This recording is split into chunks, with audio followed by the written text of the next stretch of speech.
नरसिंहदेव भगवान की, भक्त वत्सल नरसिंहदेव भगवान की, भक्त श्रोमणी प्रहलाद महाराज की, प्रभुपाद की। परम सौभाग्य है हम सबका कि एक बार फिर हमें नरसिंहदेव भगवान की गोद में बैठने का अवसर मिला है। ये जो अवसर हमें भक्ति करने का मिलता है ना, किसी भी प्रकार से जब हम भगवान से जुड़ते हैं, जब नाम लेने का अवसर मिलता है, जब कथा श्रवण करने का अवसर मिलता है, जब कीर्तन करने का अवसर मिलता है, आरती परफॉर्म करने का अवसर मिलता है, आरती करने का अवसर मिलता है, किसी भी प्रकार से जब हमें भगवान की सेवा करने का अवसर मिलता है ना, ये हमारे जीवन का सबसे सुंदर समय होता है। और हम इतना उसको है ना नॉर्मल लेने लगते हैं, मतलब ऐसा लगता है कि हम उसको बहुत है ना कॉमन लेने लगते हैं, ऐसा जैसे नॉर्मल मैकेनिकल जैसे हमारी कार्य होते हैं ना, ऐसे लगता है हमारा मंदिर है, हम तो जाएंगे ना, हम मंडे को ये मंदिर में जाना है, थर्सडे को ये मंदिर में जाना है, मेरे को ना इस टाइम पर आरती करनी है, जैसा कि हम जो है ना वो हमको अथॉरिटी मिली हुई है सेवा की, है ना, हम समझते हैं कि ये करना ही है, ये तो हम ही को करना है। लेकिन ये भगवान की इच्छा से होता है। भगवान जब चाहे आपसे करवाएं, जब चाहे छीन ले, है ना। ऐसा देखो, हमको कैसा लगता था कि कभी ऐसा कैसे हो सकता है कि हम मंदिर नहीं जाएंगे, है ना। कभी ऐसा मन में सोच सकता है कोई व्यक्ति कि हमको मंदिर जाने से ही है ना मना हो जाएगा, मंदिर बंद, मंदिर के दरवाजे हर एक व्यक्ति के लिए बंद, आप नहीं जा सकते, आप अभिषेक नहीं कर सकते, आप आरती नहीं कर सकते, आप कथा नहीं सुन सकते। तो ये पता है कैसे होता है, भगवान दिखाना चाहते हैं कि कितना इम्पोर्टेंस दे रहे हो आप, है ना। हमको जब मिल रहा होता है कभी कभी ना कुछ भक्तों को जो सेवा दी जाती है ना, जैसे हम सबको कुछ सेवा मिली, किसी को बोलने की सेवा मिली है, किसी को श्रवण करने की सेवा मिली है, और करते करते करते हमको उकताहट होने लगती है। कभी कभी ऐसा लगता है कि बस बहुत सुन लिया ना, हर रोज कथा 2-2 घंटे की कथा सुननी पड़ती है, और कोई बोलने वाला भी बोलेगा इधर भी बोलना है, सो बड़न, है ना। जो आरती गाते हैं ना, उनको क्या लगता है कि रोज आरती गानी पड़ती, वही की बात है, रोज गाते, फिर इतना फॉर्मल हो जाता है ना बंदा, वो ऐसे बेजारी से करने लगता है, ऐसा लगता है बस खत्म करो आरती। और जब अगर आरती परफॉर्म करने वाला अच्छे से कर रहा होता है तो उसको यार ये इतना ज्यादा कर रहा है, मुझे कितना गाना पड़ना है, जल्दी खत्म क्यों नहीं कर रहा। कभी कभी ऐसा होता है कि नहीं होता। तो वो जो आपको अवसर दे रहा है, क्या वो आपसे अवसर ले नहीं सकता? आपके परफॉर्मेंस को देखकर, आपके उत्साह को देखकर तो भगवान आपको अवसर देता है कि कितना हृदय से। और अगर देखा जाए ना तो भौतिक कार्य हम बहुत एनर्जी से करते हैं, कोई प्रोग्राम होता है उसमें हम इतना एनर्जी के साथ पार्टिसिपेट करते हैं, और भगवान की सेवा माला करते वक्त देखो खाली आप लोगों को उससे ज्यादा बोरिंग कभी कोई नहीं लगता जिस टाइम माला करते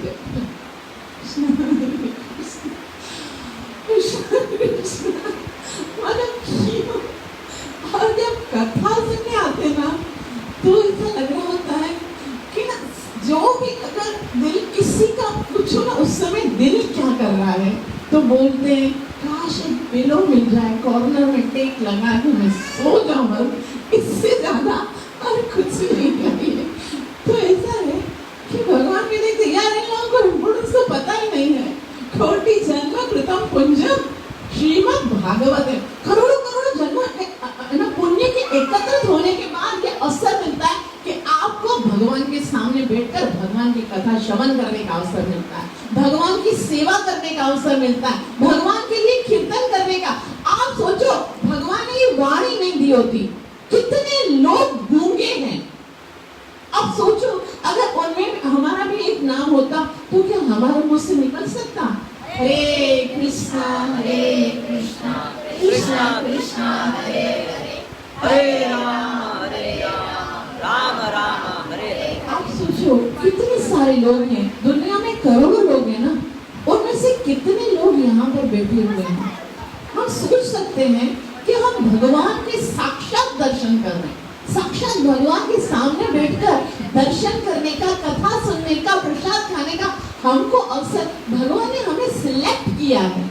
तो कितना हमारा सौभाग्य है कि हमको भगवान ने सिलेक्ट किया। और अगर हम इसका सदुपयोग नहीं करते हैं, उत्साह के साथ, प्रेम के साथ, श्रद्धा के साथ, तीव्रता के साथ यदि हम उसको नहीं करते, तो क्या हम भी उनमें शुमार नहीं हो जाते जो आज इनमें नहीं आए हैं, जिनको आज मंदिर आने का अवसर नहीं मिला करता।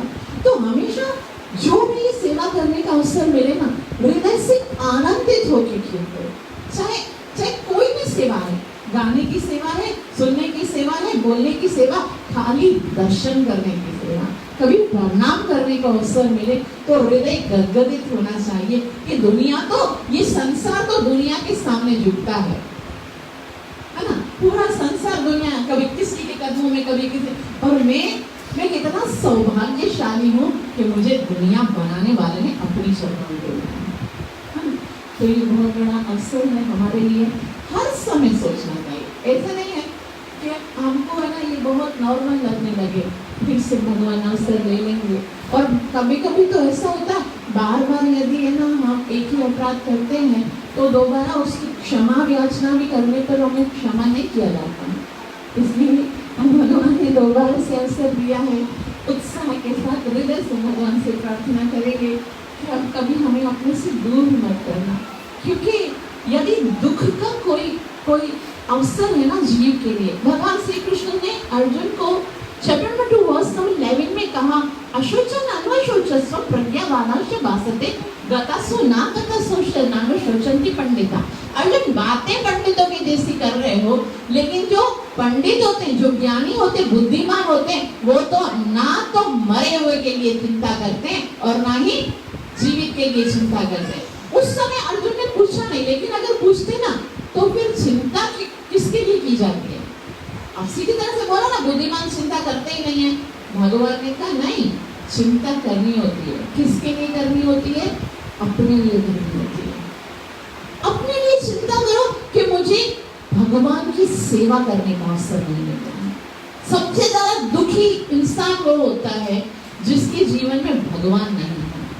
अब सोचो, अगर भगवान की भक्ति ना हो, भगवान का नाम ना हो, भगवान की सेवा ना हो, तो हमारा जीवन कितना पशु प्रति जैसा होता है ना। पशुओं जैसा हमारा जीवन हो जाता। लेकिन हम पर भगवान ने अनुकंपा की है, इतनी करुणा है और भक्त वत्सलता है भगवान की कि उन्होंने हमें अपनाया है, उन्होंने हमें अपना कर अपने पास अपनी सेवा करने का अवसर दिया है। तो नरसिम्हा भगवान के कृतार्थ होते हुए हम सबसे पहले नरसिम्हा कवच पढ़ के गुणगान करेंगे, ताकि हमारे जीवन के समस्त जो अवरोध हैं, जो ऑब्स्टिकल्स हैं, जो संकट हैं भक्ति के मार्ग में, वो सब खत्म हो जाए। आप सबसे प्रार्थना है कि थोड़ा आगे होके बैठे, ताकि आगे अगर कोई आता है तो वो पीछे बैठ जाए, ताकि आप सबको डिस्टर्ब ना करें। बीच में जगह मत छोड़िए, एक साथ बैठिए। हरे कृष्णा कृष्ण कृष्ण हरे हरे, हरे राम राम राम हरे हरे, हरे कृष्ण कृष्ण कृष्ण हरे हरे राम राम हरे हरे। थोड़ा शांति से बैठेंगे ताकि कोई दूसरे भी आपके कारण डिस्टर्ब ना हो। ओम अतः श्री प्रहलाद कृत श्री नरसिम्हा कवचम वक्षे प्रहलादेनोदितं पुरा सर्वरक्षाकरं पुण्यं सर्वोपद्रवनाशनं सर्वसम्पत्करं चैव स्वर्गमोक्षप्रदायकं ध्यात्वा नरसिंहं देवेशं हेमसिंहासनस्थितं विवृतास्यं त्रिनयनं शरदिन्दुसमप्रभं लक्ष्म्यालिङ्गितवामाङ्गं विभूतिभिरुपाश्रितं चतुर्भुजं कोमलाङ्गं स्वर्णकुण्डलशोभितं मुरोजशोभितोरस्तं रत्नकेयूरमुद्रितं तप्तकाञ्चनसङ्काशं पीतनिर्मलवाससं इन्द्रादिसुरमौलिस्तत्पुरन्माणिक्यदीप्तिभिः विराजितपदद्वन्द्वं शङ्खचक्रादिहेतिभिः गरुत्मता च विनया स्तूयमानं मुदान्वितं सहृत्कमलसंवासं कृत्वा तु कवचं पठेत् नृसिंहो मे शिरं पातु लोकरक्षात्मसम्भवः सर्वगोपी स्तंभवास बालं मे रक्षतो ध्वनिं नृसिंहो मे दृशौ पातु सोम सूर्याग्निलोचनं स्मृतिं मे पातु नरहरि मुनिवर्या स्तुति प्रिया नासा मे सिंहनासस्तु मुखं लक्ष्मी मुखप्रिया सर्वविद्याधिपः पातु नृसिंहो रसना मम वक्त्रं पातु इन्दुवदन सदा प्रह्लादवन्दिता नृसिंहा पातु मे कण्ठं स्कन्दौ भूभरणान्तकृत् दिव्यास्तशोभितभुजौ नृसिंहा पातु मे भुजौ करौ मे देववरदो नृसिंहा पातु सर्वतः हृदयं योगिसाध्यस्य निवासं पातु मे हरि मध्यं पातु हिरण्याक्ष वक्षकुक्षिविदारण नाभिं मे पातु नरहरि स्वनाभि ब्रह्म संस्तुतः ब्रह्माण्डकोटयः कट्यां यस्यासौ पातु मे कटिं गुह्यां मे पातु गुह्यानां मन्त्राणां गुह्यरूपदृक् पूर्वमनोभव पातु जानुनि नररूपदृक् जंगे पातु धराभार हर्ता योऽसौ नृकेसरी सुरराज्य प्रद पातु पादौ मे नररीश्वर सहस्रशीर्षा पुरुष पातु मे सर्वशस्तनं महोग्रह पूर्वतः पातु महावीराग्रजोभितः महाविष्णु दक्षिणे तु महाज्वालस्तु नैऋतो पश्चिमे पातु सर्वेषु दिशि मे सर्वतोमुख नृसिंहा पातु वायव्यां सौम्यां भीषणविग्रह ईशान्यां पातु भद्रो मे सर्वमङ्गलदायक संसारभयदः पातु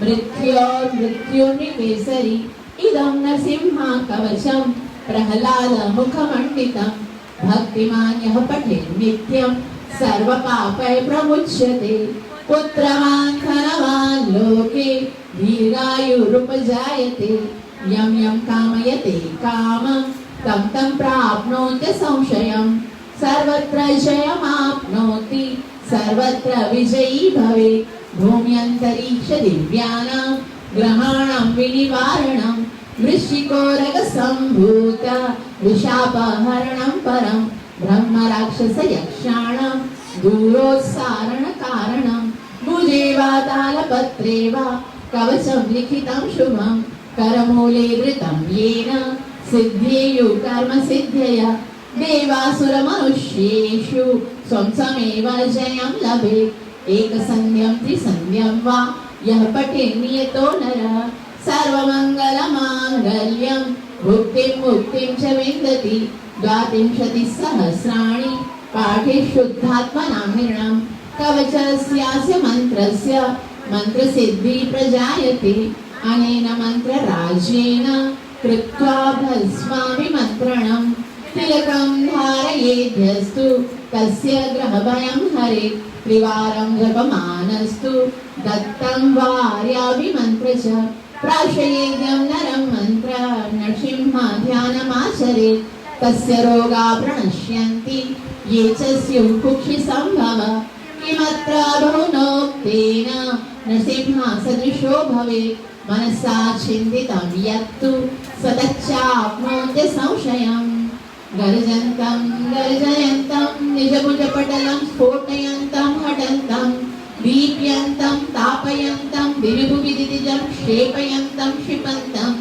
क्रन्दन्तं रोषयन्तं दिशि दिशि सततं संहरन्तं भरन्तं वीक्ष्यन्तं पूर्णयन्तं करनिकरशताय दिव्यसिंहं नमामि इति श्रीब्रह्माण्डपुराणे प्रह्लादप्रोक्तं श्रीनरसिंहकवचं सम्पूर्णम् सर्वविघ्नविनाशक नरसिंहदेव भगवान की सर्वविघ्नविनाशक नरसिंहदेव भगवान की भक्तवत्सल नरसिंहदेव भगवान की भक्त शिरोमणि प्रहलाद महाराज की शिला प्रभुपाद की गौर प्रेमानंदे। भगवत कथा में प्रवेश करने से पहले हृदय में जो भौतिक बातें चल रही हैं, बुद्धि में जो भौतिक विचार चल रहे हैं, उन सबको त्याग के प्रेम और श्रद्धा के साथ मंगलाचरण करेंगे ताकि हम जो श्रवण करने वाले हैं उसका पूरा पूरा लाभ प्राप्त हो सके, जो कि है कृष्ण प्रेम की प्राप्ति। ओम नमो भगवते वासुदेवाय।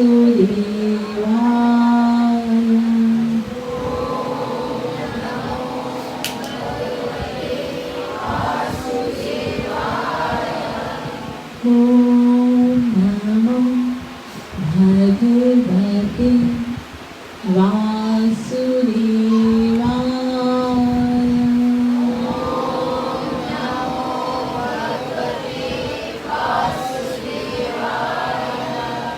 ओम नमो भगवते वासुदेवाय।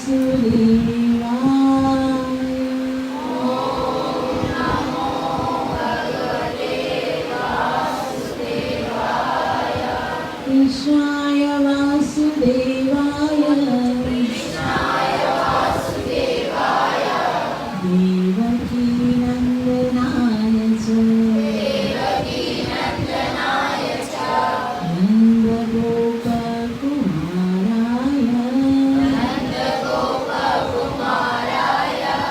गोविन्दाय नमो नमः।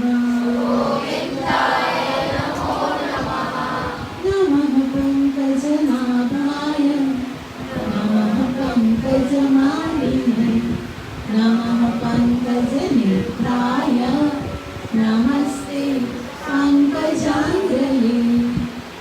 कृष्णात्वदीय पदपङ्कज पञ्जरान्तम् अद्यैव मे विशतो मानसराजहंसा। प्राणाप्रयाणसमये कफवातपित्ते कण्ठावरोधनविदो स्मरणं कुतस्त्वा। नारायणं नमस्कृत्य नरं चैव नरोत्तमं दैवीं सरस्वतीं व्यासं ततो जयमुदीरये। नष्टप्रायेषु भद्रेषु नित्यं भागवत सेवया भगवती युक्तामश्लोके भक्तिरभवति नैष्ठिकी। पंचतत्त्वात्मकं कृष्णं भक्तरूपस्वरूपकं भक्तावतार भक्ताख्यं नमामि भक्तशास्त्रिकम्। जय श्री कृष्ण चैतन्य प्रभु नित्यानंद श्री अद्वैत गदाधर श्रीवासदि गौर भक्तवृंद। हरे कृष्णा कृष्ण कृष्ण हरे हरे हरे राम राम राम हरे हरे। ग्रंथ श्रीमद् भागवतम महापुराण की। बोल श्री कृष्ण कन्हैया लाल की। सद्गुरुदेव महाराज की। श्रीला प्रभुपाद की। हरे कृष्ण। तो स्वागत है आप सबका। और ये बहुत ही सुंदर अवसर चल रहा है, जैसा कि आप सब जानते हैं, चातुर्मास, जिसमें कि स्पेशली भगवान की सेवा की जाती है। और ये चातुर्मास के अंदर अभी प्राकट है पुरुषोत्तम मास का। पुरुषोत्तम मास क्या है, उसका नाम कैसे पुरुषोत्तम मास बना है और इसकी क्या लीला है, इसकी क्या महिमा है, उसके विषय में आज हम पढ़ेंगे, क्योंकि ये बहुत ही महत्वपूर्ण महीना है। अच्छा, आप सब में से कोई छोटा बच्चा बताए, एक साल में कितने महीने होते हैं? 12 महीने। सही है ना? सही है बिल्कुल। एक साल में 12 महीने होते हैं। एक छोटे बच्चे को भी पता होता है। और 12 महीने ही हम लोग इंगेज रहते हैं। इंगेज रहते हैं ना कि भाई ये महीने में ये करना है, ये महीने में ये करना, और पूरे महीने की हमको सैलरी मिलती है। एक महीने हर महीने में हमको जॉब करनी होती है, हर महीने कार्य करना होता है। तो भगवान ने सोचा कि ये लोग तो है ना पूरे 12 महीने इन्होंने इंगेज कर दिए, मेरे लिए तो समय नहीं बचाया। अब मैं क्या करता हूँ, इनको एक अधिक मास दे देता हूँ। अधिक मास मतलब वो एक्स्ट्रा मंथ होगा, वो एक्स्ट्रा मंथ होगा, उसमें आपको और कुछ नहीं करना होगा, उसमें आपको खाली क्या करना होगा, भगवान की सेवा, भगवान का नाम, भगवान की भक्ति, भगवान से रिलेटेड, भक्ति के रिलेटेड अन्य कोई भी भौतिक कार्य नहीं करना होगा। तो आप बोलोगे भाई हमारे जीवन में तो ऐसा कोई महीना नहीं आता, हमारे तो 12 महीने आते हर दफा, जनवरी फरवरी मार्च अप्रैल मई नवंबर दिसंबर, ठीक है, ऐसा होता है। 10वां महीना 13वां महीना तो आता ही नहीं है। वो इसलिए नहीं आता क्योंकि हमने पाश्चात्य देश की संस्कृति को अपना लिया। अगर हम पाश्चात्य देश की संस्कृति को नहीं अपनाते और अपने वैदिक कैलेंडर के अनुसार यदि हम चलते, कैसे पढ़ते, आश्विन भाद्रपद कार्तिक, इस तरह से करते ना, तो एक महीने जब होता ना, तो एक महीना ऐसा आता जिसमें कोई भी कार्य नहीं करना है। 12 महीने अलग है और ये एक महीना बिल्कुल अलग है। और ये एक महीना इतना इसकी महिमा है वो इतनी ज्यादा है कि ऐसा बताया जाता है अधिक मास, ये जो अधिक मास है उसमें की गई कोई भी भक्ति जो होती है, आप साधारण सी भी भक्ति करते हो, उसका 10,000 गुना अधिक आपको लाभ मिलता है। 10,000 गुना मतलब क्या होगा, अधिक मास में आपने एक भागवत कथा सुनी तो आपको 10,000 भागवत कथा श्रवण करने का अवसर मिलेगा। कितना इंस्टेंट, मतलब इतना भगवान ने इस मंत्र को कृपालु बनाया है कि इसके अंदर की गई थोड़ी सी भी भक्ति हमें बहुत बहुत पुण्य और सुकृति प्रदान करती है। और ये कैसे बनता है, अधिक मास कैसे बनता है, क्योंकि खगोल शास्त्र के अनुसार, जो हमारा ज्योतिषी टिप्पणा और ये सब होते हैं ना, उसके अनुसार एक सौर वर्ष होता है और एक चंद्र वर्ष होता है। और इस सौर वर्ष और चंद्र वर्ष में क्या होता है, मतलब हमारा जो काल है, जो समय है ना, वो समय वैदिक गणना के अनुसार सूर्य और चंद्रमा की स्पीड, जो उनकी गति है ना, उसके अनुसार चलता है। जैसे आपको मैं एक बात बताऊं, थोड़ा सा मेरे साथ रहेंगे तो समझ में आएगा कि सूर्य और चंद्रमा देखने में वो भले एक ना साइंस उसको क्या बोलेगा कि क्या है, ग्रह है या वो है, लेकिन हमारा सनातन धर्म हमें बताता है कि ये देवता है। और खाली सूर्य और चंद्रमा खाली देवता नहीं है, जो हमारे दिन है ना, उनके भी अधिष्ठाता देवता है। जैसे हम बोलते हैं ना कि भाई मंगल का दिन इस देवता के लिए होता है, जो मंडे का दिन होता है वो शिव जी के लिए होता है। तो सारे दिनों के भी अधिष्ठात्र देव होते हैं। उसी तरह से सारे महीनों के भी अधिष्ठात्र देव होते हैं। किसी का जो है ना दामोदर मास होता है, कोई भानु मास होता है, कोई केशव मास होता है, तो इसके भी सब देव होते हैं। और उसी तरह से अब क्या होता है, ये जो सूर्य और चंद्रमा की गति के अनुसार साल चलता है।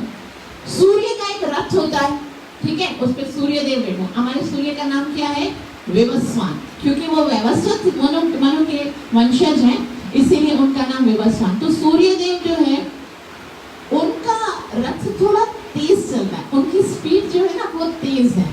और चंद्रमा का रथ भी उनके साथ चलता है, लेकिन चंद्रमा की जो स्पीड है वो थोड़ी धीमी है। तो सूर्य देव जो है वो अपना 1 साल का चक्कर पूरा करते हैं 365 दिन में, लेकिन चंद्रमा जो है उनका जो है ना वो पूरा नहीं होता है, वो अभी तक पीछे रह जाते हैं, अभी तक पीछे रह जाते हैं। इसके लिए कुछ दिन रह जाते हैं, मतलब हर साल में 11 दिन चंद्रमा का रथ जो है वो पीछे रह जाता है। 1 साल में 11 दिन रहेगा तो दूसरा साल हो गया, फिर दूसरे साल में भी 11 दिन पीछे रह गया, और तीसरे साल में। इस तरह से क्या होता है, अगर 3 साल का हम लगाए अनुमान, तो 3 साल में 11-11 दिन करके, है ना, कितने हो जाते हैं, 33 होते हैं। लेकिन क्या होता है कि ये 11 दिन पीछे होता है और तकरीबन 32 महीने के बाद एक अधिक मास होता है। 32 महीने के बाद 32 महीने और 16 दिन इस तरह से करके एक अधिक महीना बन जाता है, मतलब वो एक्स्ट्रा महीना हो जाता है। एक्स्ट्रा महीना हो जाता है तो क्या हुआ कि ये एक्स्ट्रा महीने के अंदर कोई शुभ तिथि नहीं है। शुभ तिथि क्यों नहीं है, क्योंकि ऐसा बताया जाता है हमारे शास्त्रों में, एक विशेष बात होती है जब सूर्य देवता एक महीना पूरा करते हैं, थोड़ा सा लॉजिकल है। आप साथ में समझोगे, मैं एकदम सरल समझाऊंगी, कोई इतना मुश्किल वाला नहीं समझाऊंगी, एकदम सरल समझाऊंगी। देखो सूर्य देव है ना, एक महीना कंप्लीट करके जब वो एक राशि में प्रवेश करते हैं तो उसको संक्रांति बोलते हैं। क्या बोलते हैं? अब हमको तो खाली एक ही संक्रांति पता होती है, कौन सी? मकर संक्रांति, जिसमें हमको तिल खाने को मिलते हैं। मगर हर दफा संक्रांति आती है, हर महीने में संक्रांति, मतलब उस समय जनवरी में, क्योंकि सूर्य जो है वो कौन सी राशि में प्रवेश करते हैं? मकर राशि में, इसलिए उसको क्या बोलते हैं? मकर संक्रांति। फिर कभी वो वृश्चिक राशि में ना प्रवेश करते हैं, कभी धनु राशि में प्रवेश करते हैं, तो कभी शंख राशि में, इस तरह अलग अलग राशियों में प्रवेश करते हैं। और उससे क्या होता है, उससे जितने भी महीने के अंदर जो शुभ तिथियां होती हैं, जैसे आप लोग जाते हो ना महाराज से बात पूछने के लिए, भाई विवाह की कौन सी तिथि है, मैं अपने बच्चे का नामकरण रखूँ तो उसके लिए कौन सी तिथि है, गृह प्रवेश करना है तो उसके लिए कौन सी तिथि है। तो ये जो तिथियां होती है ना, वो सूर्य और चंद्रमा की गति को देखकर महाराज देखते हैं, जो ब्राह्मण लोग होते हैं वो हमको दिखाते हैं कि इसमें ये तिथि सूर्य यहाँ पर प्रवेश किया है, तो अभी ये वाला समय आपके लिए परफेक्ट है, आप इसमें क्या कर सकते हो, विवाह भी कर सकते हो और नामकरण कर सकते हो, ये संस्कार कर सकते हो, वो संस्कार कर सकते हो। तो क्या होता है, सूर्य का रथ अपना समय पूरा कर लेता है और चंद्रमा पीछे है, तो फिर हमारे जो हमारे विद्वान हैं, जो ये ज्योतिष शास्त्री को जानते हैं, वो क्या करते हैं, एक ये जब है ना 3 साल गुजर जाते हैं, 32 महीने गुजर जाते हैं, तो फिर ये सूर्य और चंद्रमा के बीच में डिस्टेंस रह जाता है ना, दूरी जो रह जाती है, उसको वापस से रीसेट करते हैं। हरे कृष्णा कृष्णा कृष्णा हरे राम मुझे लगता है इसकी आवाज को बिल्कुल दबा दिया है। हरे कृष्णा कृष्ण हरे राम राम राम। तो क्या होता है कि अब 3 साल के बाद तो 1 महीना पीछे रह गया ना चंद्रमा, तो हमारे विद्वान क्या करते हैं कि उसको वापस से रीस्टार्ट, क्योंकि उनको बैलेंस करके फिर वापस से नए साल की शुरुआत करनी होती है। तो जैसे इसको कैसे मैं आपको छोटा सा उदाहरण दूं, जब भी हमारे मोबाइल में बहुत सारा डेटा जमा हो जाता है ना, फिर वो क्या करने लगता है, हैंग करने लगता है, फिर हम उसको क्या करते हैं, रीस्टार्ट करते हैं, ताकि रिफ्रेश हो जाता है ना, तो रीस्टार्ट करके उसको वापस से करते, तो फिर वापस से वो फटाफट कार्य करता है। तो इसी तरह से हमारे विद्वानों ने क्या किया है कि उसको रीस्टार्ट करने के लिए एक अधिक मास को अलग कर दिया और फिर सूर्य और चंद्रमा को दोबारा से बोलो अभी यहाँ से स्टार्ट करो, चलो, तो अधिक मास को निकाल दिया। तो सभी देवताओं का एक महीना होता है, जैसे मैंने आपको बताया, हर महीने का एक अधिष्ठात्र देव होता है, लेकिन अब ये अलग महीना हो गया, इसका तो कोई देवता ही नहीं है, तो सारे जितने भी दूसरे महीने हैं वो उसका उपहास करने लगते हैं, बोलते हैं तुम्हारा कोई देवता नहीं, तुम्हारे अंदर कोई शुभ तिथि नहीं, तुम्हारे अंदर कोई है ना शुभ मुहूर्त नहीं। कैसे नहीं है, देखो अब देखो चैत्र का महीना आता है ना, चैत्र महीना ना, वो खड़ा हो गया, बोला देखो मैं कितना पवित्र हूँ, मेरे अंदर राम नवमी का उपवास आता है, राम का जन्म मेरे महीने में हुआ। फिर श्रावण महीना खड़ा हो गया, बोला देखो मैं कितना पवित्र हूँ, क्योंकि मेरे महीने में कृष्ण का जन्म होता है। फिर कार्तिक मास खड़ा हो गया, बोला मैं देखो मेरे मंथ में तो भगवान श्री कृष्ण ने कितनी लीलाएं की है, मेरे महीने में ना गोवर्धन लीला हुई, मेरे महीने में रास लीला हुई, मेरे महीने में गोपाष्टमी हुई, मेरे महीने में इतनी सारी लीलाएं हुई। तो सब अपनी अपनी बता रहे हैं कि भाई अब भरमबाजी दिखा रहे, वो बोला मेरे अंदर ये है, वो बोला मेरे अंदर वो। अब ये बेचारा मलमास करे तो क्या करे, उसके अंदर कोई शुभ तिथि नहीं, उसके अंदर कोई शुभ मुहूर्त नहीं, तो इतना दुखी हुआ, इतना बोले तुम्हारे अंदर है ना कोई शुभ मुहूर्त नहीं है, तो तुम्हारा मल के समान है। मल मतलब गंदगी है, गंदा हो तुम बिल्कुल, तुम्हारे अंदर कोई शुभ मुहूर्त नहीं है, तो तुम्हारे क्योंकि कोई उपयोग ही नहीं है, तो तुम मलमासो निकलो करे हो जाओ, हमारे साथ बैठने का भी तुम्हें अधिकार नहीं है। तो ऐसा ही होता है, पता है हमको ढंग से लेना चाहिए। कोई भी कथा में हमको बैठना चाहिए, ये सोचकर मैं काम फिट होता हूँ। तो कभी ऐसा होता है यदि हमारे अंदर भी कोई शुभ गुण नहीं है, यदि हम कुछ भगवान के लिए शुभ नहीं कर सकते, यदि हम कोई सेवा नहीं कर पाते, यदि हमसे कुछ नहीं होता, तो कौन सा बेटी कथा सुने, कथा में भी डिस्टर्ब करते दूसरे को। कुछ ऐसा हमारे अंदर उपयोगी होना चाहिए, वरना तो हम भी मलमास की तरह होंगे। लेकिन मलमास तो सोचने लगा इसमें मेरा क्या कुछ, अभी मैं चंद्रमा को पीछे रह गया और मुझे है ना हमने तिरस्कार किया तो मुझे क्या करना चाहिए। इतना दुखी हो गया मलमास, इतना ज़्यादा दुखी हो गया, वो रोने लगा, सोचने लगा जिसका कोई नहीं उसका तो भगवान है, तो मुझे क्या करना चाहिए, भगवान के पास जाना चाहिए। विष्णु भगवान के पास गया और कहा सबका पालन करते हो, मेरी ओर नहीं देखा, मैं कितना दुखी हूँ, मैं कितना परेशान हूँ, मैं अब जीना नहीं चाहता हूँ, मुझे तो आत्महत्या करने की इच्छा हो रही है। जैसे मैं आपको बताऊँ, देखो हम महीने को टाइम की तरह देखते हैं ना, टाइम की तरह देखते हैं, लेकिन हमारा जो वैदिक सभ्यता है उसमें बताया जाता है प्रत्येक वस्तु का एक अस्तित्व होता है। समझने की कोशिश करेंगे, प्रत्येक वस्तु जीवित होती है और उसका एक अस्तित्व होता है आगे। जैसे गंगा है, हमको क्या दिखती है, हमको एक जल की नदी दिखती है, लेकिन उसका एक स्वरूप है। और जिन्होंने शांतनु महाराज के साथ विवाह किया था, देवव्रत के रूप में उनको विष्णु पितामह जैसा पुत्र उत्पन्न हुआ था। तुलसी महारानी उनको कैसा दिखती है, प्लांट दिखती है ना, पौधा दिखती है, लेकिन वो ब्रिजा महारानी है जिनकी आज्ञा से ही हम वृंदावन में जा सकते हैं। तो इस तरह से जैसे ये पृथ्वी है, हमको तो क्या लगता है एक धरती निर्जीव लगती है ना, लेकिन पृथ्वी भी एक जीवित है। वो भी जब दुख बहुत ज्यादा अपराध होते हैं तो दुखी होती है, गौ का स्वरूप धारण करके भगवान के पास। तो प्रत्येक जीव की एक इंडिविजुअलिटी है, हर एक वस्तु के अंदर एक सत्ता है। तो ये महीना था तो देखने में क्या लगता है, महीना क्या कंप्लेन करेगा, है ना। हम अगर कोई सोचे भाई जनवरी का महीना परेशान हो गया, महीना कैसे परेशान हो सकता, लेकिन आध्यात्मिक जगत में प्रत्येक वस्तु का एक अस्तित्व होता है।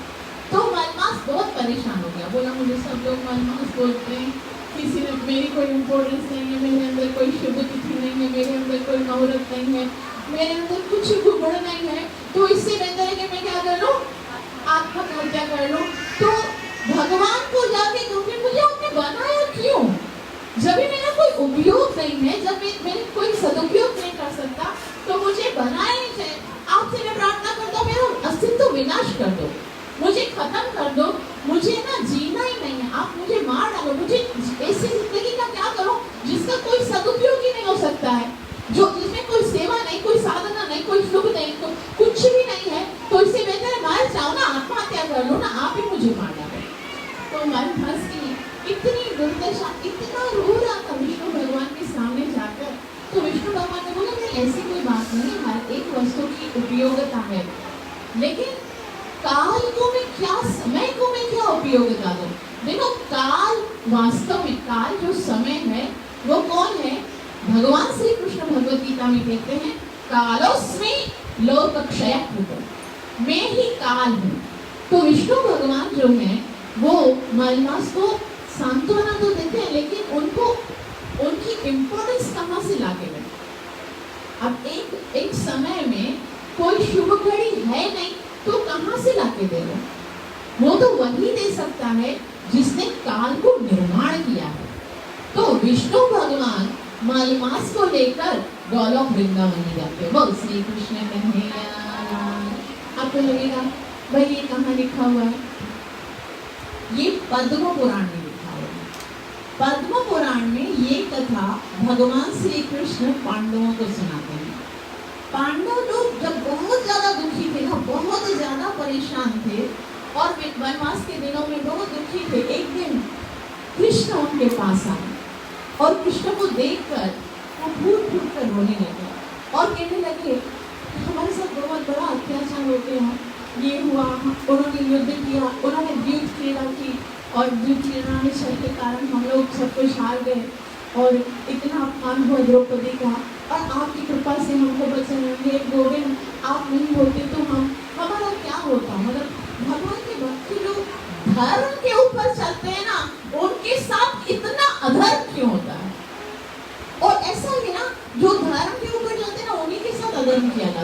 अधर्मी है उसके साथ कौन अधर्म कर सकेगा? वो तो पहले से तो बहुत रो रहे थे। और भगवान कुछ भी देख सकते हैं, भगवान अपने भक्तों को रोता हुआ नहीं देख सकते, वो पिघल जाते हैं जब उनके सामने उनका भक्त रोता है ना, तो वो बहुत मतलब भगवान को अगर आपको खुश रखना है ना, तो भगवान के लिए भले कुछ मत करो, लेकिन उनके भक्तों के रोने का कारण बनो। उसका भक्त जो है ना, वो आपके कारण कभी नहीं रोना चाहिए, उसको कभी जैसा भी है, जो भी कर रहा है, जो नाम जप कर रहा है ना, उसको कभी दुखी मत करना, ये भगवान से बर्दाश्त नहीं होता है। आप कोशिश करो भक्तों को खुश करने की, क्योंकि भगवान कहते हैं साधवो हृदयम मह्यम साधुनाम हृदयम त्वहम, वो भक्त तो मेरी जान है, मेरा हृदय है। देखो हम ऐसे बोल के बोल जाता है भक्त, भगवान कहते हैं भक्त तो मुझे जान से भी ज्यादा प्यारा है, वो मेरे ऊपर अगर कोई प्रहार करेगा ना, मुझे वो अच्छा बुरा नहीं लगेगा, लेकिन मेरे भक्त को कभी दुखी, तो भक्तों को दुखी देखकर भगवान बहुत क्रोधित हो जाते हैं और भगवान सोचते हैं कि मैं तो पूरे संसार को विध्वंस कर दूंगा जहाँ पर मेरे भक्तों के साथ इतना बड़ा अत्याचार हुआ है। तो युधिष्ठिर महाराज और सारे पांडव जो है वो भगवान के चरणों में गिर जाते हैं, भगवान आप ऐसा क्रोध मत कीजिए, लेकिन हम जानना जरूर चाहेंगे कि हमने ऐसा कौन सा अपराध किया है, क्योंकि जिसको भी जो दुख मिलता है उसके अपराधों के कारण मिलता है ना, तो हमने भी तो कोई अपराध किया होगा ना, कोई तो वजह होगी जो हमारे जीवन में दुख ही दुख आते बार बार एक जब से पैदा हुए।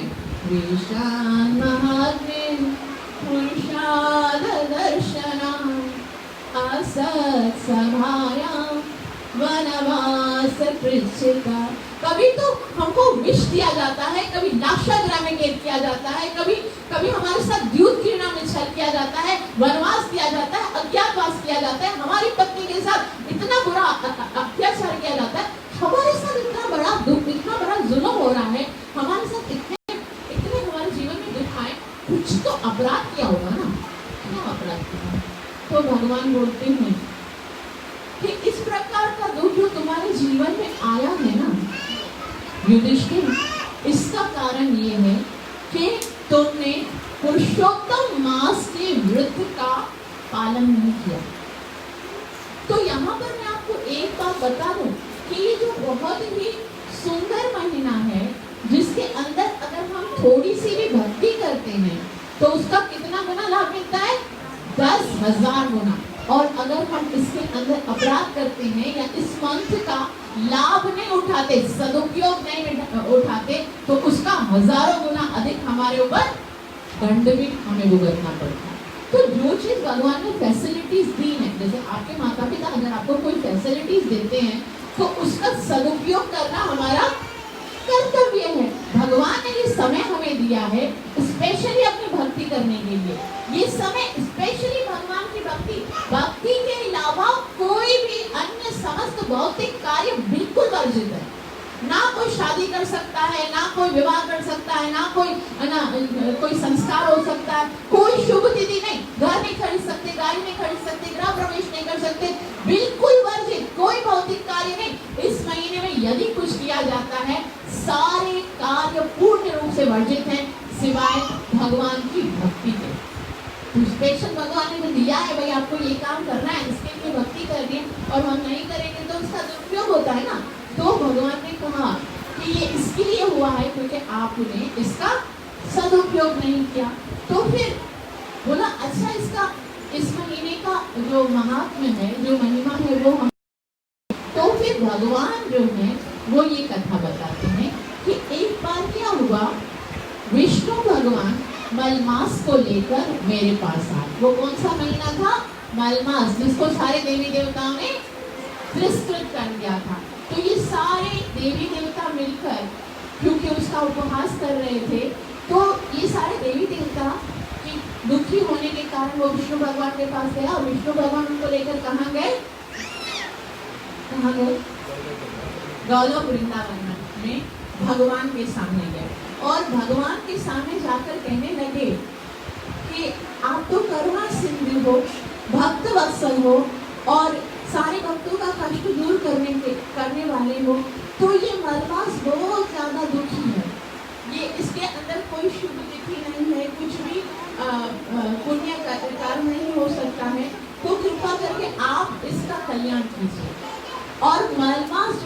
सारी जगहों से तिरस्कृत हुआ था, आज कहाँ पे पहुंच गया? भगवान के धाम में।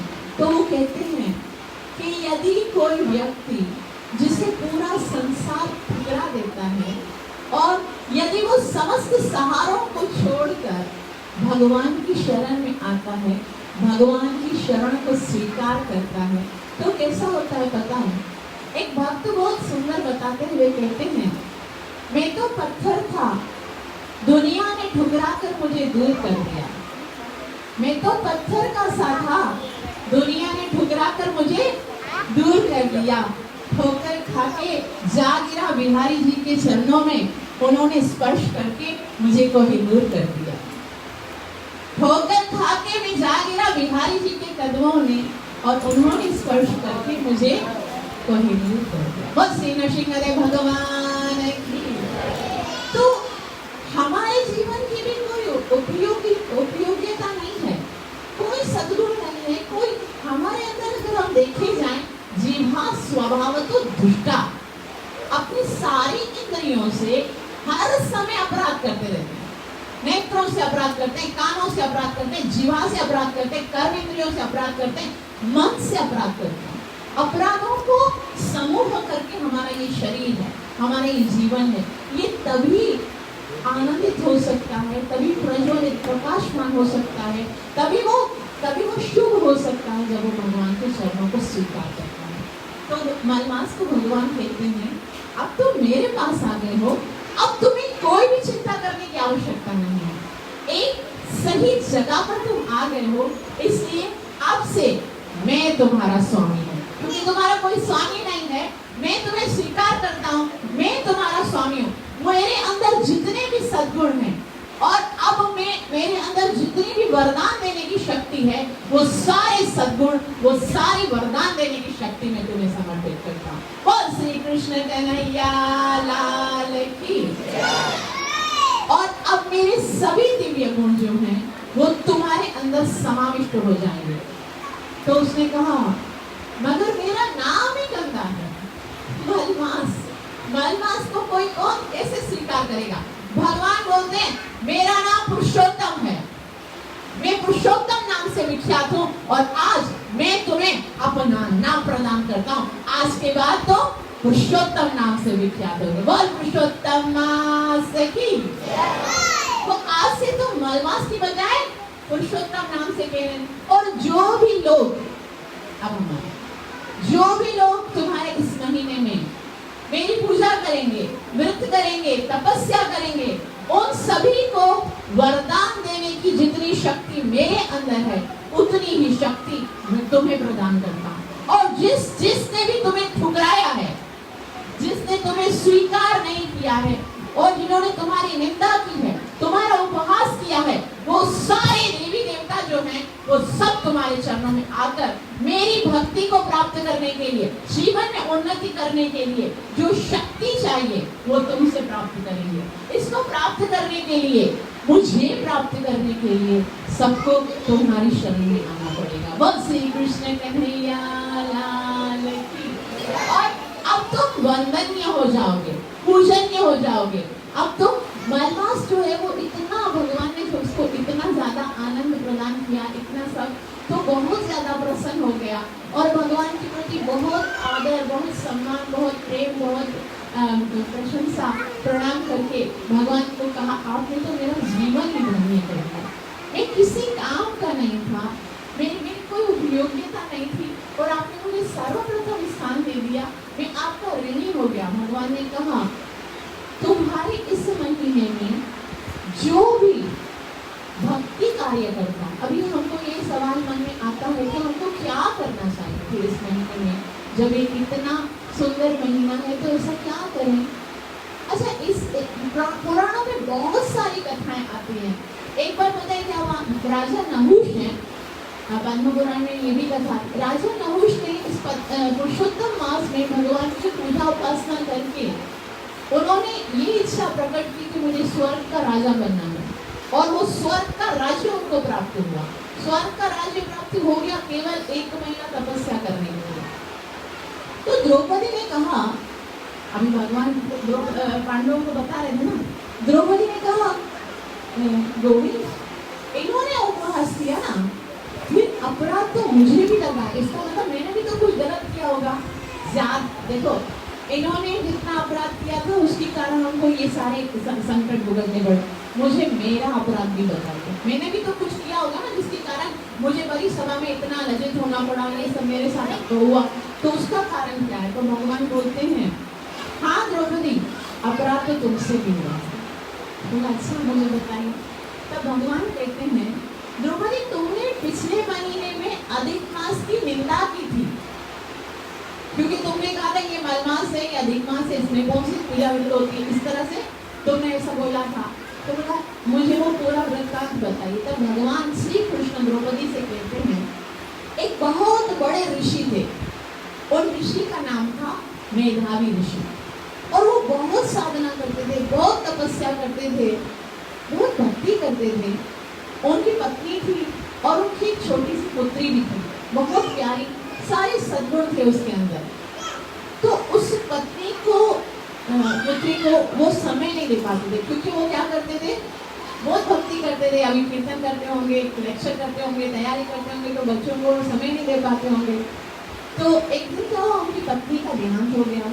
अभी उनकी पुत्री जो है वो अकेली हो गई, और वो अब कैसे, मतलब पुत्री जो है वो अपने मन की बात अपनी माँ से बता सकती है, लेकिन पिताजी से कैसे बताए? वो बड़ी हो रही थी, यौवन अवस्था में आ गई, लेकिन मेधावी ऋषि को कोई उनकी चिंता ही नहीं थी कि भाई मेरी बेटी बड़ी हो गई, उसका विवाह। पिता का ये कर्तव्य होता है कि पुत्री जब बड़ी हो जाए, विवाह के योग्य हो जाए, तो उसका विवाह कर देना चाहिए, क्योंकि ये मनुष्य शरीर हमें मिला है, उस मनुष्य शरीर में जो स्त्री का जो शरीर होता है उसको हर समय प्रोटेक्शन चाहिए होती है। बचपन में माता पिता की, जवानी में अपने पति की, और फिर बाद में अपने पुत्र की संरक्षण में ही रहती हुई जो है ना स्त्री सुंदर लगती है, उसी को वेदों में जो है ना कहा गया है। तो लेकिन वो मेधावी ऋषि को कोई परवाह नहीं थी विवाह कराने की। अब बड़ी हो रही थी, लेकिन क्या हुआ, मेधावी ऋषि भी तपस्या करते करते एक दिन मर गए, उनकी भी मृत्यु हो गई। तो उनकी जो पुत्री थी ना बहुत रोने लगी, अकेली हो गई। अब उसको समझ में नहीं आ रहा था मैं क्या करूँ, मेरे लिए कौन जंगल में रहते थे, मतलब कौन मेरे लिए वर ढूंढ के आएगा, कौन मेरा विवाह कराएगा। तो बहुत मन में तो उसको था, लेकिन उसको समझ में नहीं आता अब मैं अपने जीवन का निर्वाह करूँ कैसे, मैं तो अकेली हो गई हूँ, क्या करूँ मैं। तो रो रही थी। एक दिन क्या हुआ, मेधावी ऋषि के एक मित्र थे जिनका नाम था दुर्वासा ऋषि। दुर्वासा ऋषि को तो आप सब जानते हो, वो श्राप लेने में सबसे ज्यादा एक्सपर्ट है। दुर्वासा ऋषि आए और मेधावी ऋषि के विषय में, क्योंकि पहले जमाने में ऐसे नहीं होता था, किसी की मृत्यु हो जाती तो कोई मैसेज हो गया, इसका ध्यान हो गया, आप पगड़ी पे आ गए, तो पता नहीं रहता, जब आते तो पता चलता विचार भाग गया। दुर्वासा ऋषि ने बोला मेधावी ऋषि कहाँ है, आपके पिताजी कहाँ है? उनकी तो मृत्यु हो गई। तो बोले तुम इतनी खिन्न क्यों हो, इतनी ज्यादा दुखी क्यों? बोले दुखी नहीं हो तो मैं क्या करूँ, मेरे जीवन का कोई सहारा ही नहीं है, मैं अकेली रह गई हूँ, मेरा कोई है नहीं जो मुझे ना मेरी रक्षा कर सके, मेरा पालन कर सके, इसलिए मैं बहुत ज्यादा दुखी हूँ। तो उसने कहा आप मुझे बताइए क्या मेरा दुख दूर करने का सामर्थ्य किसी के अंदर है? मैं कौन सा ऐसा व्रत करूँ, कौन सी ऐसी तपस्या करूँ, कौन सा ऐसा कार्य करूँ जिससे मेरा ये दुख दूर हो जाए? तभी ना दुर्वासा ऋषि ने बोला तुम्हें चिंता करने की आवश्यकता नहीं, अभी कुछ दिनों के बाद एक बहुत ही सुंदर महीना शुरू होने वाला जिसका नाम है अधिक मास। जैसे आप सबको पता है अभी कुछ ही दिनों में शुरू होने वाला है। कब से शुरू होने वाला है? 17 सितंबर से लेकर 16 अक्टूबर तक। ये जो एक जो महीना है ना वो पुरुषोत्तम का महीना है, इसमें आपको ज्यादा से ज्यादा समय भगवान को देना। तो बोला तुमको फिक्र करने की नहीं, अब तो तुम्हारे क्यों समझो सारे कष्ट दूर हो जाएंगे, सारे दुख तुम्हारे दूर हो जाएंगे, और जितनी भी तुम्हारी चिंताएं हैं तो सब खत्म हो जाएंगी, तुम्हें आनंद प्राप्त होगा, सुख प्राप्त होगा, क्योंकि तुम एक महीने में तुम भगवान की भक्ति करके भगवान को प्रसन्न करके भगवान को भी प्राप्त कर सकते हो। तो जब ऐसे बताया तो वो जो कन्या थी ना उसने कभी इसकी महिमा सुनी नहीं थी।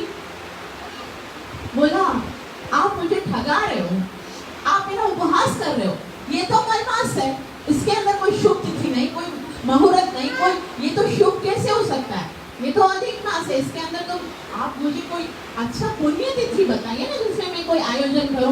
इसमें तो कोई पुण्य तिथि नहीं है, ये तो अपराध से भरा हुआ वनवास है, इसमें क्या मैं पूजा आराधना करूं। तो दुर्वासा ऋषि को बहुत क्रोध आया, और दुर्वासा ऋषि क्रोध आने से पहले, ये तो ऐसे हैं, क्रोध आने से पहले उनके मुंह से अंगारे निकलने लगते हैं शाप के।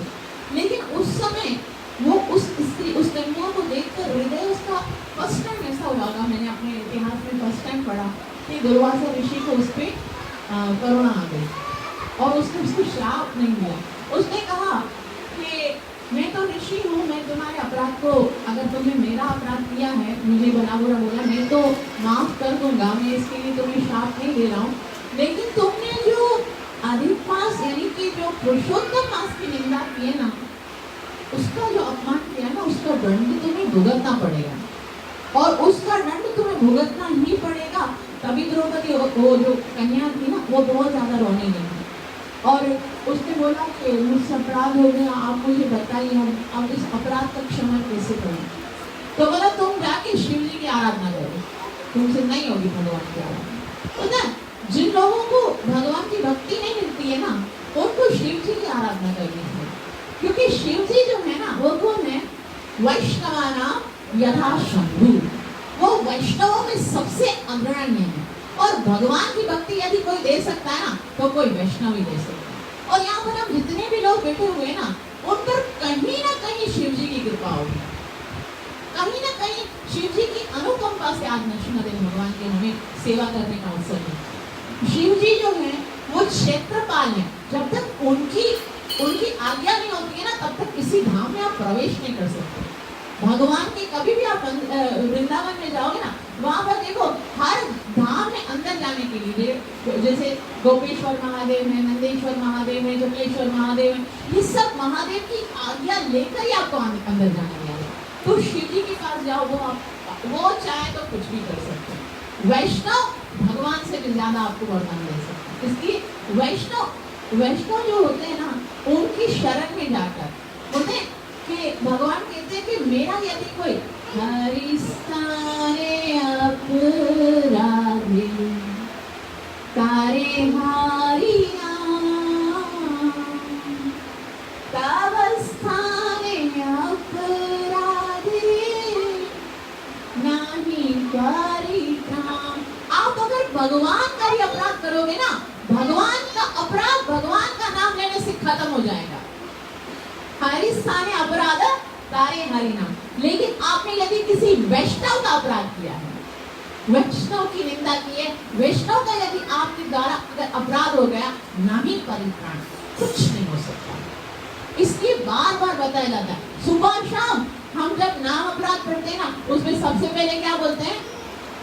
भगवान नाम प्रचार में अपना संपूर्ण जीवन समर्पित करने वाले महाभागवत भक्तों की निंदा करना सबसे बड़ा अपराध है, और सबसे ज्यादा नहीं करते। सबसे ज्यादा मंदिर में आकर भी क्या करेंगे? ये देखो, ये प्रभु ने ये नहीं किया, वो प्रभु ने ये नहीं किया, ये प्रभु वो, अरे कौन क्या नहीं कर रहा है, आपकी जिम्मेवारी नहीं है।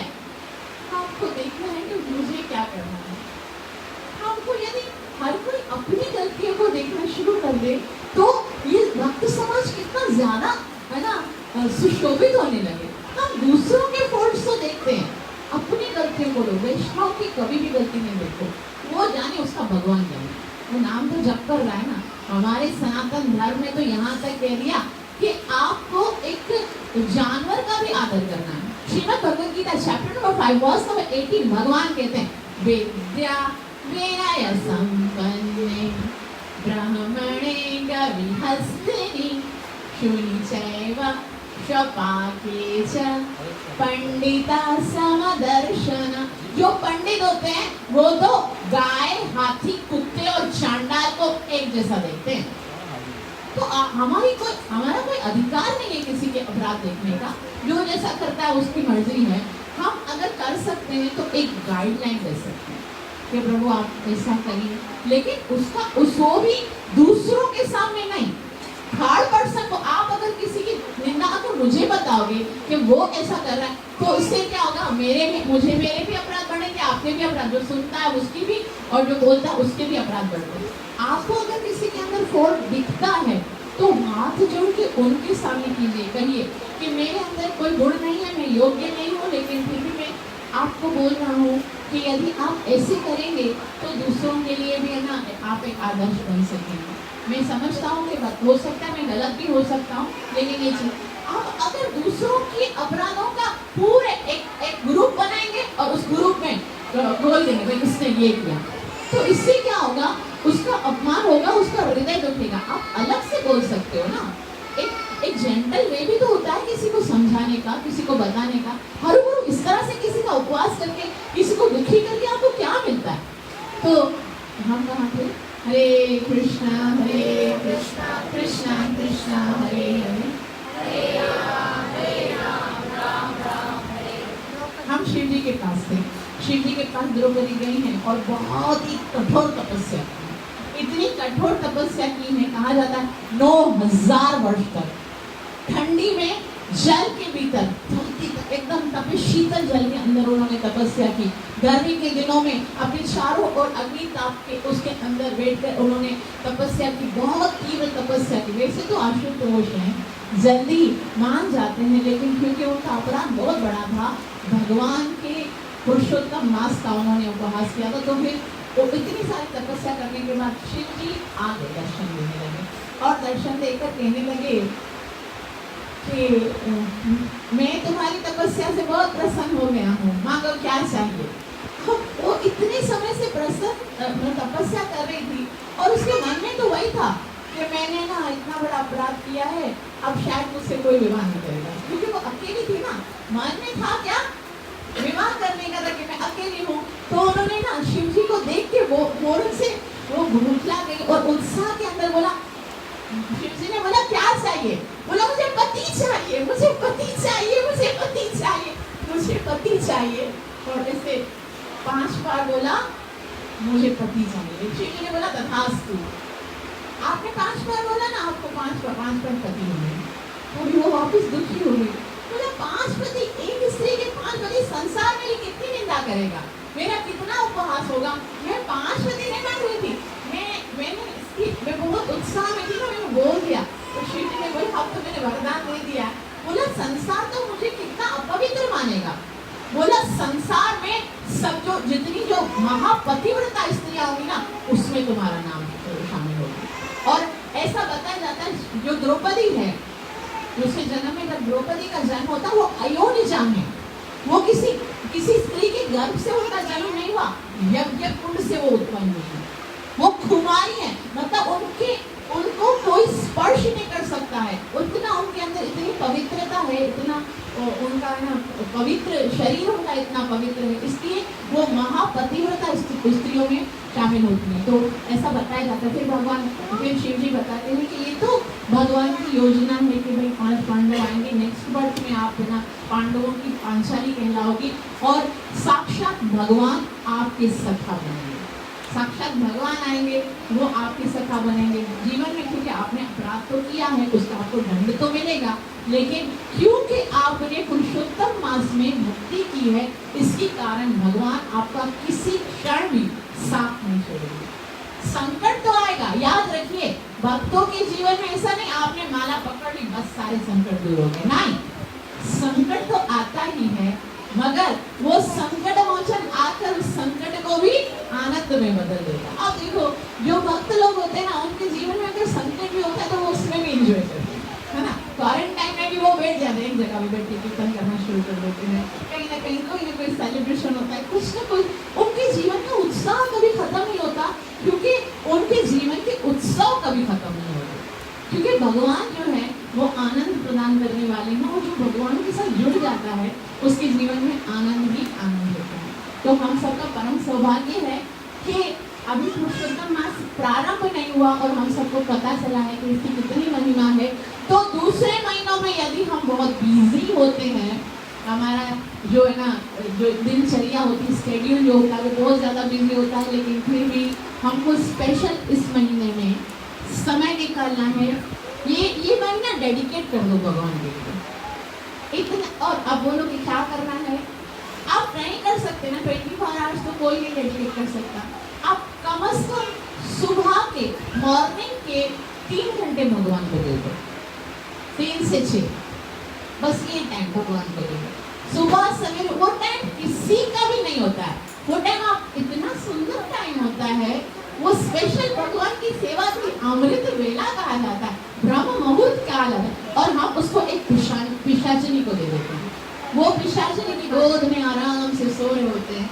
वो सोने का टाइम नहीं है, वो जागने का टाइम है। तो वैसे तो हमको रोजाना उस समय पे जागना चाहिए, लेकिन अगर हम रोजाना नहीं जाग सकते तो कुछ भी करके कोई ऐसा प्रबंध करो कि ये महीने में 3 से 5 नाम जब तक है, 5 से 6 मंगल आरती, फिर सोते रहो। ऐसा कर देते, कितना करना चाहिए, कोशिश करनी चाहिए।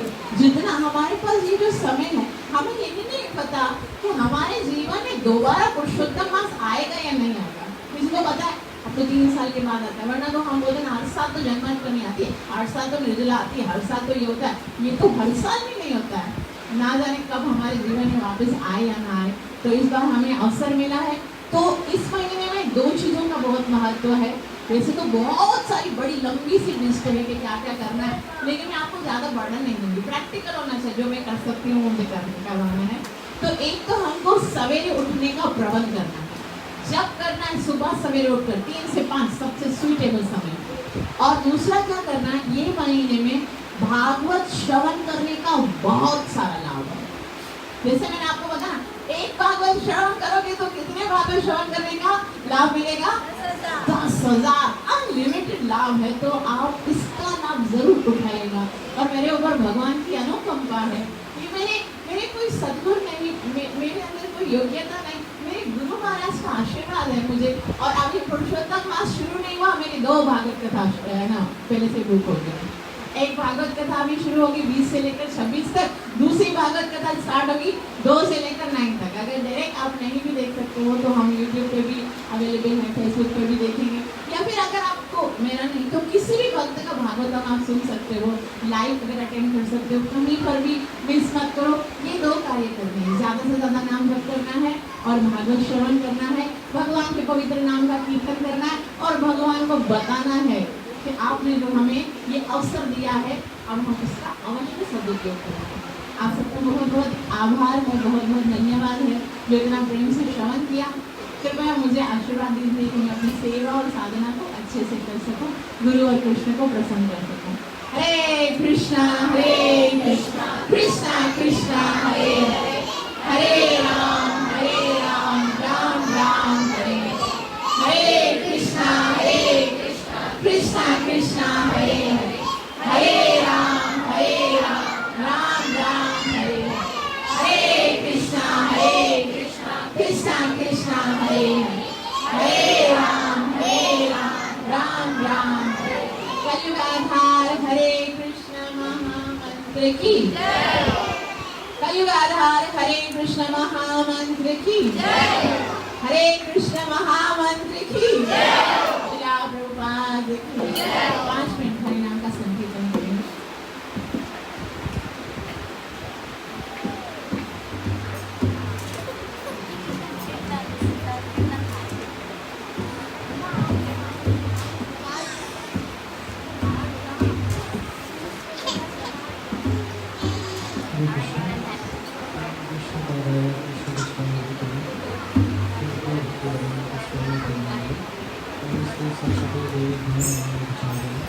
Thank you.